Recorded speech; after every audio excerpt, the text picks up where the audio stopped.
පළාත් සභා මැතිවරණ රැල්ලේ අවසාන පළාත් සභා මැතිවරණය තමයි ඌව පළාත් සභා මැතිවරණය. මේ ඌව පළාත් සභා මැතිවරණය රටේ අනාගත ජාතික දේශපාලනයට වැදගත් මැතිවරණයක් විදිහට අපි දකිනවා. මොකද රාජපක්ෂ ආණ්ඩුව 2009 අගෝස්තු මාසේ තමයි ඌව පළාත් සභා මැතිවරණය අවසන් වතාවට පැවැත්වුවේ. 2009 අගෝස්තු ඌව පළාත් සභා මැතිවරණයෙන් පස්සේ තමයි ජනාධිපතිවරණය ඉක්මන් ජනාධිපතිවරණයක් කරන්න රාජපක්ෂ ආණ්ඩුව එදා තීරණය කරේ. මොකද ඇත්තටම ගත්තොත් 2005 ජනාධිපතිවරණය පැවැත්වුවට පස්සේ නැවත අවුරුදු 6කින් තමයි ජනාධිපතිවරණයක් පැවැත්විය යුතුව තිබුණේ.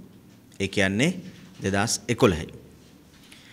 එතෙන්දිත් රාජපක්ෂ ජනාධිපතිවරයා මහින්ද චින්තනය යටතේ ජනතාවට පොරොන්දු වුණේ තමන්ගේ දෙවන දූර කාලයේදී විධායක ජනාධිපති ක්‍රමය අහෝසි කරනවා කියලා. විධායක ජනාධිපති ක්‍රමය දෙවන දූර කාලයේදී අහෝසි කරනවා කියපු මහින්ද රාජපක්ෂ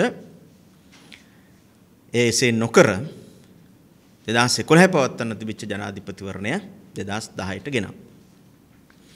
ඒ ගෙනාවේ තමන්ගේ ඒකාධිපති බලය තහවුරු කරගන්න. අද අපි දකිනවා ඌව පළාත් සභා මැතිවරණය පවත්වන්නෙත් එහෙම ඉලක්කයක් සහිතව. ඌව පළාත් සභා මැතිවරණයේ මත ජනාධිපතිවරණයේ කාල සීමාව තීන්දුව කිරීමේ සම්භාවිතාවක් තියෙනවා. මේ දවස්වල ජනාධිපතිවරණය පිළිබඳ කතා බහක් තියෙනවා. සාමාන්‍යයෙන් අපි දන්නවා 2010 ජනාධිපතිවරණය පැවැත්වුවට පස්සේ තවත් අවුරුදු 6කින් තමයි ජනාධිපතිවරණයක් පැවැත්විය යුතු වෙන්නේ. ඒ කියන්නේ 2016 තමයි ජනාධිපතිවරණය පවත්වන්න තියෙන්නේ. ඒතර තවත් අවුරුදු 6කින් පවත්වන්න තිබිච්ච ජනාධිපතිවරණය කලින් පවත්වන්න තීරණය කරන්නේ ඇත්තටම ගත්තොත් තමන්ගේ ආණ්ඩුව පිරිහෙනවා, තමන්ගේ බලය පිරිහෙනවා, ජනතාව දවසින් දවස මේ ආණ්ඩුවට එරෙහිව පෙළ ගැහෙනවා. කඩාගෙන වැටෙන පිරිහෙන ආණ්ඩුව 2016 වෙනකන් හිටියොත් අන්ත පරාජයකටපත් වෙනවා. තවදුරටත් ආණ්ඩුවට පවතින්න බෑ. ජනතාව ඊට පෙර මේ ආණ්ඩුව එලවලා දානවා, පළවා හැරෙනවා කියන බය දැන් ආණ්ඩුවට තියෙනවා. ඒ නිසා තමයි ඉක්මන් ජනාධිපතිවරණයක් පිළිබඳ සාකච්ඡාවක් මතුවලා තියෙන්නේ. අපි දකින්නේ මේ ඌව පළාත් සභා මැතිවරණයත් එක්ක බැඳිලා තියෙනවා රටේ ජාතික දේශපාලනය. ඒ නිසාම ඌව පළාත් සභා මැතිවරණය හුදෙක් ඌව පළාතේ ජනතාවගේ ප්‍රශ්න පිළිබඳව තවත් ආණ්ඩුවක් පළාත් ආණ්ඩුවක් පිහිටුවා ගැනීමක් විතරක් කියලා අපි හිතන්නේ. මේක රටේ අනාගත දේශපාලනයේ තීරණාත්මක සම්දිස්ථානයක් වෙනවා. එය දැන් මේ දේශපාලනයේ සිදුවෙන දේවල් එක්ක ඉතා පැහැදිලිව ඔප්පු වෙමින් තියෙනවා. ඒ නිසා ජනතා විමුක්ති පෙරමුණ මේ ඌව පළාත් සභා මැතිවරණය ඒ අර්ථයෙන්ම ඒ බරින්ම දකින්නවා විතරක් නෙමෙයි ඒ අනුව අපේ මැදිහත් වීමත් අපේ ප්‍රතිචාරත් අපි දක්වන්න සූදානම්. ඉතින් ඇත්තටම ගත්තොත් ඌව පළාත් සභාව සහ ඌව ප්‍රදේශය ආණ්ඩුව මොනතරම් කයිවාරු ගැහුවත් මොනතරම් සංවර්ධනයේ පුරාජේරු කතා කරත් අද ශ්‍රී ලංකාවේ දුප්පත්ම පළාත් සභාව තමයි ඌව පළාත් සභාව. ඌව පළාතේ තමයි ලංකාවේ දුප්පත්ම ප්‍රාදේශීය ලේකම් කොට්ටාස 4ම තියෙන්නේ. සියඹලාණ්ඩුව, කන්දකැටිය, මඩුල්ල ඒ සියලුම රෙදිමාලියද්ද ඒ සියලුම ප්‍රාදේශීය ලේකම් කොට්ටාස අයිති වෙන්නේ ඌව පළාත් සභාව වලට මොණරාගල සහ බදුල්ල දිස්ත්‍රික් වලට. ඒතර ආණ්ඩුවේම සංඛ්‍යා ලේඛන වලට අනුව ලංකාවේ දුප්පත්ම ප්‍රාදේශීය ලේකම් කොට්ටාස පිහිටලා තියෙන්නේ මේ ඌව පළාත් සභාව. පහුගිය දවස්වල ආණ්ඩුව මේ පළාත්වල සංවර්ධනය ගැන විවිධ ලස්සන වචන පාවිච්චි කරා.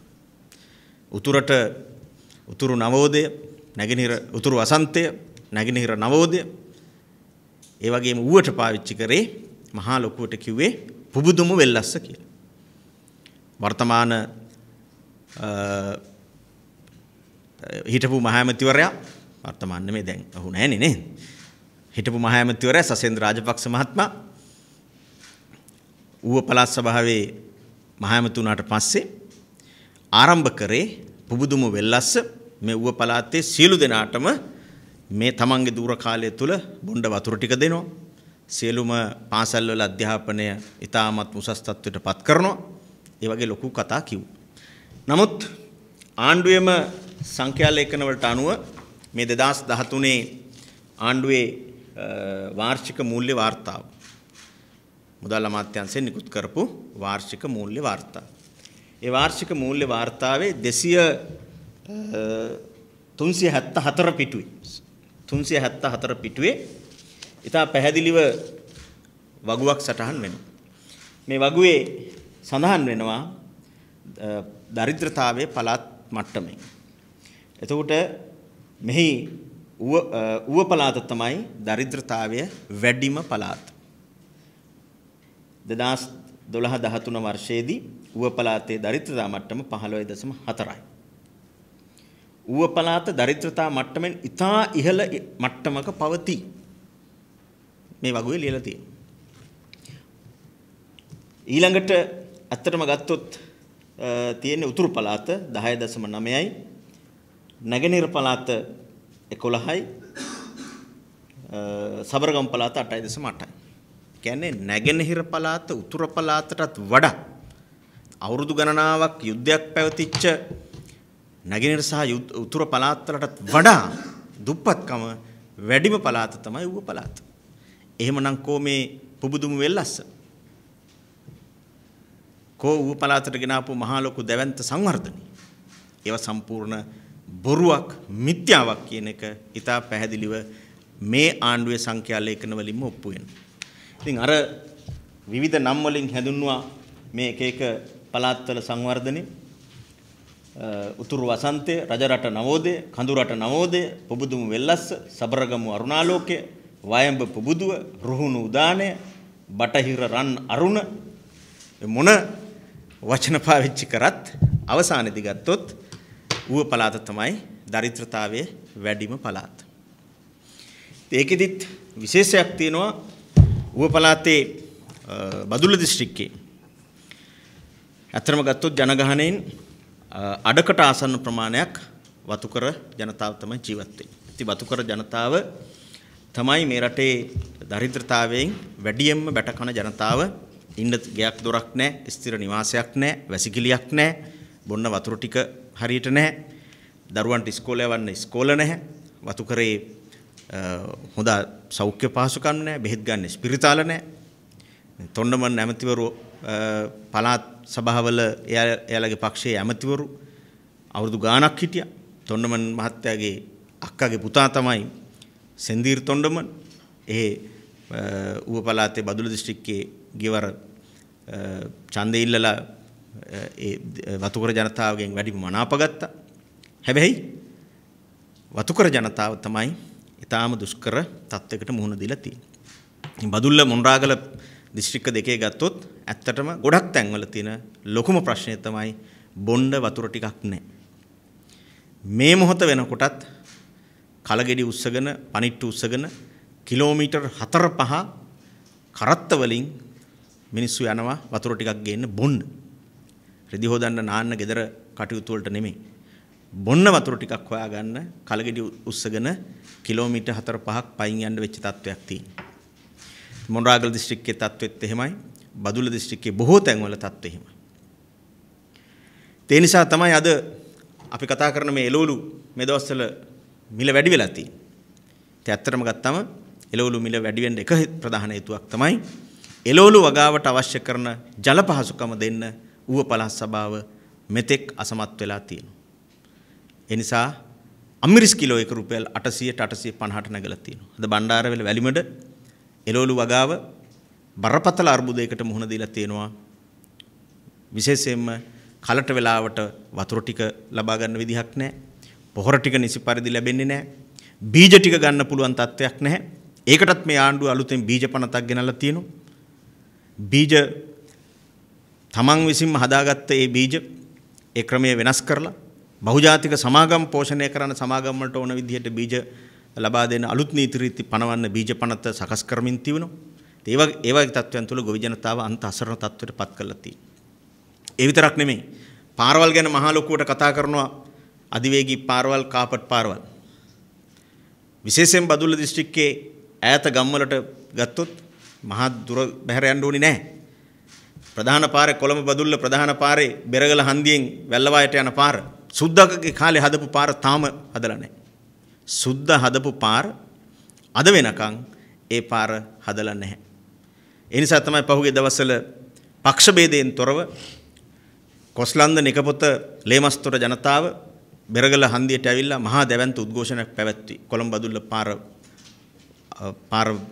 පාර මැද වාඩි වෙලා.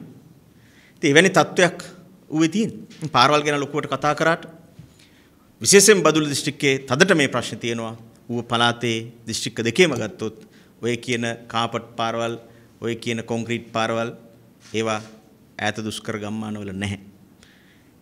ඊළඟට මොණරාගල දිස්ත්‍රික්කයේ තමයි වනජීවි ඇමතිවරයින් විජිතමුනි සොයිසා ඇමතිතුමා. ඒතර අලි පිළිබඳ ඇමති දිස්ත්‍රික්කයේ ඉන්නවා. හැබැයි මොණරාගල දිස්ත්‍රික්කයේ ජනතාව වැඩියෙන්ම බැටකන ප්‍රශ්නේ වල්ලලින්ගේ ප්‍රශ්නේ. වල්ලලි උවදුර නිසා බොහොම අමාරුවෙන් වතුර ටික පොහොර ටික බෙහෙත් ටික බොහොම අමාරුවෙන් හොයාගෙන වගාවක් කරත් ඒ වගාව කොයි මොහොතේ මේ අලි ඇවිල්ලා විනාශ කරයිද කියන බයෙන් ජීවත් වෙන. රෑ 2-3 වෙනකම් මිනිස්සු ගෙවල් වල නිදි නැහැ. අලි ඉලවන්න බලාගෙන ඉන්නවා මිදුල්ට වෙලා වාඩි වෙලා ඉන්නවා. ඒක තමයි අද මොණරාගල දිස්ත්‍රික්කයේ තත්ත්වය. හැබැයි අලි ඇමති ඉන්නේ. ඉතින් අලි ඇමති දිස්ත්‍රික්කයේ හිටියත් ඇත්තටම ගත්තොත් ඒ අලි ඇමතිට මොණරාගල දිස්ත්‍රික්කයේ තියෙන අලි ප්‍රශ්න විසඳ ගන්න බැරි වෙලා තියෙනවා. ඊටාම කනගාටුයි කියන්නේ මොණරාගල දිස්ත්‍රික්කයේ කැබිනට් ඇමතිවරු 3 දෙනෙක් ඉන්නවා. කැබිනට් අමාත්‍යවරු 3 දෙනෙක් ඉන්නවා. හැබැයි දිස්ත්‍රික්කයේ මුහුණ දෙන ජල ප්‍රශ්නේ, අලි ප්‍රශ්නේ, ඒ වගේම ගොවි ජනතාව හදන දෙහි ගෙඩිය, කෙසෙල් ගෙඩිය විකුණ ගන්න වෙළඳපොලක්වත් හදා ගන්න මේ කැබිනට් ඇමතිවරුන්ට බැරි වුණා. ඒ වගේම තමයි මේ දිස්ත්‍රික්ක දෙකේම දේශපාලන අධිකාරියෙක් තියෙන කඹෑදිල්ල. ඒ කඹෑදිල්ල නිසාමත් ජනතාව මහත් පීඩාවට පත් වෙලා තියෙනවා. කැබිනට් ඇමතිවරු 3 දෙනෙක් හිටියත් පළාත් සභාවේ හිටපු මහ ඇමතිවරයයි කැබිනට් ඇමතිවරයයි එකඟතාවයක් නැහැ. කොහෙට හරි වතුර ටිකක් දෙන්න ගියාම අනිත් පැත්තට තව මොකක් හරි එකට බාධාවක්. එහෙම ප්‍රශ්නක් තියෙනවා. ඒ නිසා තමයි පහුගිය දවස්වල ගම්වලට ගියාම මිනිස්සු කියන්නේ පුෂ්ප කුමාර ඇමති පොල් පැල දෙනවා දෙන්න තරහයි ඒ නිසා ඒව කන්න සොයිසා ඇමතිතුමා අලියවනවා. පුෂ්ප කුමාර මහත්තයා පොල් දෙනවා සොයිසා මහත්තයා අලි දෙනවා. ඉතින් මේ වගේ ප්‍රශ්න ගොඩකුත් තියෙනවා මේකට තව එකතු වෙලා. ඉතින් මහමැතිවරයා කියන්නේ හිටපු මහමැතිවරයා කියන්නේ ඉතින් ජනාධිපතිතුමාගේ අයියාගේ පුතා. හිටපු ජනාධිපති අගමැතිතුමාගේ කාලේ ඉඳලම පෞද්ගලික ලේකම්. ඒතර අයියාගේ පුතා පළාතේ මහමැති වෙලත් තවම බැරි වුණා මිනිසුන්ට බොණ්ඩ වතුර ටික දෙන්න අනිත් පැත්තට වල්ලලි උවදුරින් ජනතාව බේර ගන්න. හැබැයි අයියාගේ පුතා නිසා බාප්පගේ බලය පාවිච්චි කරනවා. බාප්පගේ බලය කැබිනට් ඇමතිවරුන්ට වඩා වැඩි. බාප්පා ජනාධිපති නිසා කැබිනට් ඇමතිවරුන්ට වඩා ඉහළින් වැඩ කරන්න යනවා. ඉතින් හැමදාම ගැටුම්. දැන් කැබිනට් ඇමතිවරු 3 දෙනෙක් හිටියට සොයිසා ඇමතිතුමාට පුෂ්ප කුමාර ඇමතිතුමාට කොන්ද පණ නැහැ. ඇත්ත ගත්තොත් කොන්ද පණ නැහැ. බාප්පගේ බලය පාවිච්චි කරලා මේ වැඩ කරපු හිටපු මහ ඇමතිවරයාගේ ඒ වැරදි ක්‍රියාව නතර කරන්න. එහෙම තත්ත්වයක් තමයි අතර මොණරාගල දිස්ත්‍රික්කයේ තියෙන්නේ. ඉතින් ඌව පළාත ගත්තොත් ඇත්තටම ප්‍රශ්න වලින් උග්‍ර වෙලා තියෙන විවිධ ප්‍රශ්න. වතුකරේ ජනතාව මුහුණ දෙන ප්‍රශ්න, බොන්න වතුර ටික නැති ප්‍රශ්නේ. ඒ විතරක් නෙමෙයි වල්ලාලි ප්‍රශ්නේ, අධ්‍යාපන සෞඛ්‍ය ප්‍රශ්න. ඒවා එදා ඉඳලා තියෙනවා. වැසිකිලි නැති පාසල්, වතුර ටිකක් නැති පාසල්. ඔය මහා පුබුදුම වෙල්ලස්ස කියලා කිව්වට අදත් වැසිකිලි නැති පාසල්, වතුර නැති පාසල් විශාල ප්‍රමාණයක් තියෙනවා මුළු ඌව පළාතෙම අඩුම ගානේ ඉස්කෝලේ ළමයින්ට යන්න වැසිකිළියක් හදාගන්න ඌව පළාත් සභාවට බැරි වුණා. එවැනි තත්ත්වයක් තුල තමයි දැන් මේ පළාත් සභා මැතිවරණය පවත්වන්න යන්නේ. අපි ජනතා විමුක්ති පෙරමුණ ඉතා පැහැදිලිව දකිනවා ඌව පළාතේ ජනතාව මුහුණ දෙන ප්‍රශ්නවලට ඌව පළාත් සභාවට විසඳුම් දෙන්න බැරි වුණා. එනිසා ඉදිරියේදීත් මේ සම්දාන ආණ්ඩුවේ පළාත් සභාවකින් ඌවේ ජනතාවට ප්‍රශ්නවලට විසඳුම් ලැබෙන්නේ නැහැ. ඒ වෙනුවට වුන් අද කරන්නේ මොකද්ද? මෙච්චර කාලයක් ප්‍රශ්න විසඳන්න බැරි වෙච්ච ඌවේ හිටපු සම්දාන කණ්ඩායම දැන් ලහිලහියේ කඩිමුඩිය පටන් අරන් තියනවා බඩු බෙදන්න. ආණ්ඩුවේ සල්ලි, රටේ ජනතාවගේ සල්ලි ඒවා පාවිච්චි කරලා ප්‍රාදේශීය ලේකම් කොට්ටාස මට්ටමින් දැන් බඩු පුරවලා තියෙනවා. ඒ අය පෞද්ගලිකව ගෙනල්ලා බෙදෙනව නෙමෙයි. මේ ආණ්ඩුවේ සල්ලි පාවිච්චි කරලා විවිධ අමාත්‍යාංශ බලතල විවිධ රාජ්‍ය බලයන් පාවිච්චි කරලා හදිස්සියේ කඩිමුඩියේ සල්ලි වෙන් කරලා ප්‍රාදේශීය ලේකම් කොට්ටාසවල බඩු ගොඩ ගහලා තියෙනවා. උදළුතල, පුටු විවිධ දේවල් ගොඩ ගහලා තියෙනවා මිනිසුන්ට බෙදන්න. ඒතකොට ඡන්දේ කාලේට බඩු බෙදලා අර ප්‍රශ්න විසඳන්න බැරි වෙච්ච බංකොලොත් වෙච්ච සන්දාන කණ්ඩායම දැන් උත්සාහ කරනවා ජනතාව නැවත වතාවක් රවට්ටලා ඡන්දේ ගන්න. ඒ නිසා ආණ්ඩුවේ මේ බංකොලොත් තත්වය තේරුම් ගන්න කියලා අපි ඌවේ ජනතාවගෙන් ඉතා පැහැදිලිව ඉල්ලා සිටිනවා. ඒ නිසා මේ ඌව පළාත් සභාව මැතිවරණයට මුහුණ දෙන්න ජනතා විමුක්ති පෙරමුණ දැන් ඉඳලම අපි අපේ වැඩ ආරම්භ කරලා තියෙනවා. ජනතා විමුක්ති පෙරමුණ ඌව පළාත් සභා මැතිවරණයේ සියලු සංවිධාන කටයුතු දැනටමත් ආරම්භ කරලා තියෙනවා. ඒ වගේම ඌව පළාත් කණ්ඩායම් නායක ලෙස හිටපු පාර්ලිමේන්තු මන්ත්‍රී සමන්ත විද්‍යාරත්න සහෝදරයා අපි දැනටමත් නම් කරලා තියෙනවා. ඔහු බදුල්ල දිස්ත්‍රික්කයට නායකත්වය දෙනවා. මොණරාගල දිස්ත්‍රික්කයට නායකත්වය දෙන්නේ හිටපු පළාත් සභා මන්ත්‍රී ආර්.එම්. ජයවර්ධන සහෝදරයා. සමන්ත විද්‍යාරත්න සහෝදරයා කියන්නේ කැලණි විශ්වවිද්‍යාලයේ ආර්ථික විද්‍යාව පිළිබඳ විශේෂ වේදී උපාධියක් තියෙන පාර්ලිමේන්තුවේත් පළාත් සභාවෙත් ප්‍රාදේශ සභාවෙත් වගකීම් දරපු අත්දැකීම් තියෙන සහෝදරයෙක්. ඒ වගේම නියෝජ්‍ය අමාත්‍ය ධූරයක් දරමින් ඒ අත්දැකීමුත් තියෙන සහෝදරයෙක්. මොණරාගල දිස්ත්‍රික්කයේ අපි ඉදිරිපත් කරලා තියෙන අපේ ආර්.එම්. ජයවර්ධන සහෝදරයා ශ්‍රී ජයවර්ධනපුර විශ්වවිද්‍යාලයේ කළමනාකරණ උපාධිධාරියෙක්. ඔහු පළාත් සභාව තුළ පහුගිය අවුරුදු ගණනාවක් අත්දැකීම් තියෙන සහෝදරයෙක්. අපි ඉදිරිපත් කරලා තියෙන ප්‍රධාන අපේක්ෂකයෝ දෙන්නම මේ රටේ පිළිගත් විශ්වවිද්‍යාලවල උපාධිධාරී අපේක්ෂකයන් දෙදෙනෙක්. ඒ වගේම බදුල්ල දිස්ත්‍රික්කයේ නියෝජනය කරනමින් හිටපු පළාත් සභා මන්ත්‍රී සුදත් බලගල්ල සහෝදරයාත් ඒ වගේම හිටපු පාර්ලිමේන්තු මන්ත්‍රී ඔබ කවුරුත් දන්න අපේ රාමලිංගම් චන්ද්‍රසේකරන් සහෝදරයාත් බදුල්ල දිස්ත්‍රික්කයට තරඟ වදිනවා. ඉතින් අපි බලාපොරොත්තු වෙනවා අනිකුත් අපේක්ෂකයන් තෝරා ගැනීම සඳහා ඉදිරි කාලය යොදා ගන්න. දැනටමත් අපි පක්ෂයේ නාම යෝජනා සකස් කිරීම සඳහා නාම යෝජනා කමිටුවක් පත් කරලා තියෙනවා. පක්ෂ ප්‍රධාන ලේකම් ටිල්වින් සිල්වා සහෝදරයා ඒ වගේම ප්‍රචාරක ලේකම් විදිහට මම ලාල් කාන්ත සහෝදරයා ඒ වගේම සුනිල් හඳුන්නෙත්ති සහෝදරයා. මධ්‍යම කාර්ය සභාවේ සිව් දෙනෙක්ගෙන් යුක්ත කමිටුවක් අපි පත් කරලා තියෙනවා ඌව පළාතේ නාම යෝජනා කටයුතු සකස් කිරීම සඳහා. ඉතින් අපි බලාපොරොත්තු වෙනවා ඉදිරි දින කිහිපය තුළ නාම යෝජනා සකස් කිරීම අවසන් කරලා නාම යෝජනා පත්‍ර බාර දෙන්න. ඒ වගේම මේ දිස්ත්‍රික්ක දෙකටම ජනතා විමුක්ති පෙරමුණ විදිහට අපි කණ්ඩායමක් විදිහට සාමූහිකව මැදිහත් වෙනවා. දැනටමත් අපි සංවිධාන ප්‍රචාරක කටයුතු ආරම්භ කරලා තියෙනවා. ඉදිරි දින කිහිපය තුළ නාම යෝජනා කටයුතු අවසන් කරාට පස්සේ ඌව පළාත් සභාවේ ඡන්ද සටන ජනතා විමුක්ති පෙරමුණේ ඡන්ද සටන තවත් ශක්තිමත්ව සක්‍රියව ඉදිරියට ගෙනියනවා. බස්නාහිරින් දකුණෙන් ලබාගත් ජයග්‍රහණය තවත් ශක්තිමත්ව ඉදිරියට ගෙනියන්න පුළුවන් වෙයි කියන විශ්වාසය අපිට තියෙනවා. මේ රටේ සැබෑ විපක්ෂයේ කාර්යභාරය පළාත් සභාවෙත් පාර්ලිමේන්තුවෙත් ප්‍රාදේශ සභාවලත් ඒ වගේම මහපාරේ වීදියේ සටනෙත් මනවින් ඔප්පු කරලා පෙන්නපු දේශපාලන පක්ෂයේ ජනතා විමුක්ති පෙරමුණ ඌව පළාත තුල ශක්තිමත් ජනතා බලයක් ගොඩනගන්න පුළුවන් කියන විශ්වාසය අපිට තියෙනවා.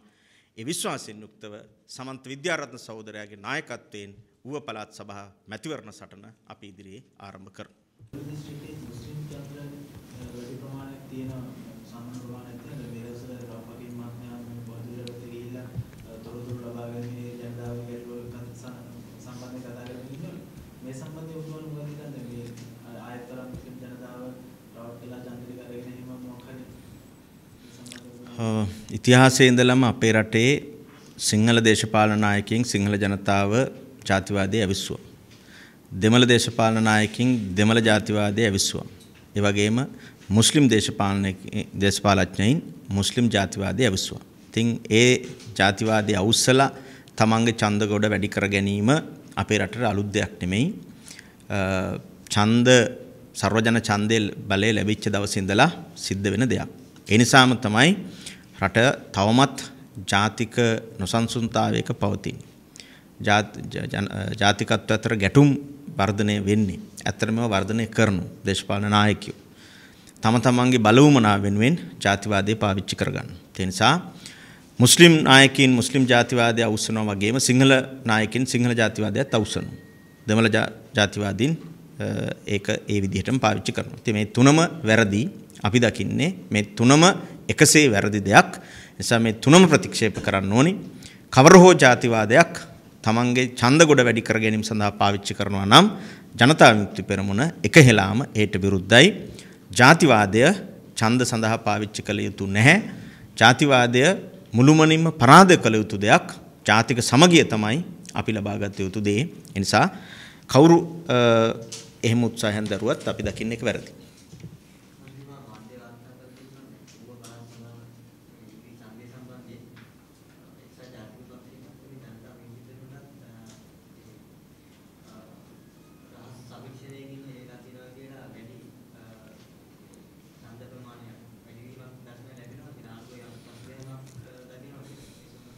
ඉතා පැහැදිලිව පහුගිය කාලය තුල මේ රටේ ජනතාවට මේ ආණ්ඩුව එපා වෙලා තියෙනවා. එපා වීම වැඩි වෙලා තියෙනවා. නිසා පළාත් සභාවත් ඒට වඩා වැඩියෙන් එපා වෙලා තියෙනවා. මොකද පළාත් සභා ඇමතිවරු පළාත් සභා මන්ත්‍රීවරු සන්දාන ආණ්ඩුවේ ඌවේ ජනතාවට කරපු දෙයක් නැහැ. ඒ නිසා ජනතාව බලන් ඉන්නේ මේ ආණ්ඩුවට විරුද්ධව තමන්ගේ ඡන්දේ පාවිච්චි කරන්න. අපි දකිනවා ඉතා පැහැදිලිව බස්නාහිර දකුණේ මැතිවරණවලදී මේ ආණ්ඩුව ඇත්තටම ගත්තොත් ඡන්ද විශාල ප්‍රමාණයකින් අඩු කරගත්තා. මන්ත්‍රී දුර 12ක් අඩු වුණා. ඡන්ද 10%ටත් වඩා වැඩි ප්‍රමාණයකින් අඩු වුණා. ඒ නිසා එය තවත් වේගයෙන් අඩු වෙයි කියන එක ඉතා පැහැදිලිව පේන්න තියෙන දෙයක්. ඒ නිසා ඌවේ ජනතාව මේ ආණ්ඩුවට දකුණෙන් බස්නාහිරෙන් රතු එළියක් පෙන්වුවා නම් ඒ රතු එළියේ සැර ඌවෙන් වැඩි කරනවා. ඒක ස්ථිරයි. අනිවාර්යයි. මොකද ඌවේ ජනතාවට මේ ආණ්ඩුව දකුණ බස්නාහිර ජනතාවටත් වඩා එපා වෙලා තියෙනවා. ඒ නිසා පහුගිය දකුණ බස්නාහිර ඡන්දවලින් ආණ්ඩුවට යම් රතු එළියක් දැල්ලුවා නම් ඒ රතු එළියේ සැර තවත් වැඩි කරලා දල්වනවා ඌව පළාත් සභා මැතිවරණයේදී. ඌවේ ජනතාව ඌවේ වීරෝදාර වෙල්ලස්ස ජනතාව මේ ආණ්ඩුව gedara යැවීමේ පියවරක් විදිහට තවත් එක් පියවරක් විදිහට ඌව පළාත් සභාව තෝරගන්නවා. ඒ අර්ථයෙන් අපි දකිනවා ජනතා විමුක්ති පෙරමුණ පහුගිය කාලය තුල මේ රටේ ජනතාවගේ ප්‍රශ්න වෙනුවෙන් සැබෑ ලෙසම මැදිහත් වුණා. ඒ වෙනුවෙන් සටන් කරා. ඒ වෙනුවෙන් අපි නිරන්තරයෙන් මැදිහත් වෙනවා. ඒ නිසාම අපි සම්බන්ධයෙන් විශ්වාසය එන්න වැඩි වෙලා තියෙනවා. පහුගිය බස්නාහිර දකුණ ඡන්දවල 300කින් අපේ ඡන්ද වැඩි වුණා. නියෝජිතයෝ 3 ගුණයකින් වැඩි වුණා. ඒ නිසාම තමයි මම කියන්නේ ඌව පළාත් සභා මැතිවරණයේදී අනිවාර්යයෙන්ම ඒ ලැබපු ජයග්‍රහණය තවත් ඉදිරියට යනවා, තවත් ශක්තිමත් වෙනවා කියන විශ්වාසය අපිට තියෙනවා. මොකද ඌවේ ජනතාව මේ ආණ්ඩුවට විරුද්ධව ඡන්ද දෙමින් මේ ආණ්ඩුවට එරෙහිව සැබෑ විකල්ප දේශපාලන බලයක් ගොඩනැගීම සඳහා පෙළ ගැහිමින් ඉන්නවා කියන විශ්වාසය අපිට දැනෙනවා.